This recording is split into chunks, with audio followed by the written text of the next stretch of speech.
Well, I mean, obviously they say history is always written from the perspective of the winner. And we got to, I mean, saying some of the descriptions, you've probably heard, I mean, how they describe David Livingstone.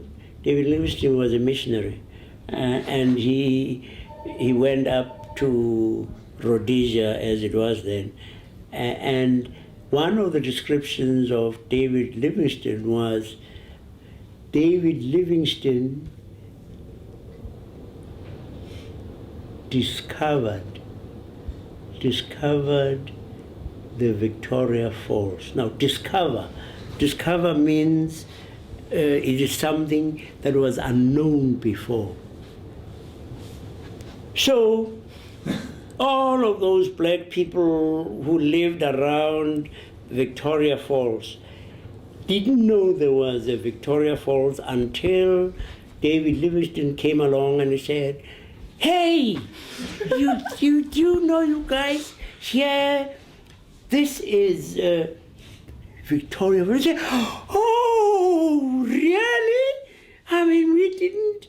Yes, Victoria Falls, discovered by David Livingstone, coming all the way from Scotland, and that has always happened. I think, and what you are saying is, we ought to try and accommodate as many perspectives, and especially the perspectives of, as to the underdog. Maybe, of course, that is looking for a kind of utopia. But I think, I mean, that people like yourselves can get to propagate a new sort of philosophy. I mean, because can you imagine what sort of history would a Native American write? And remember, I mean, America was discovered by Christopher Columbus. Before he came along, the Native Americans actually didn't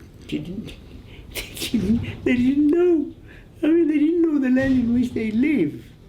I mean, they had their name for it. And those correctives are important, I think. And if we are going to live ultimately amicably together, which is going to be the only way we will survive, then we're going to have to be a great deal more honest and think about the perspective of the other.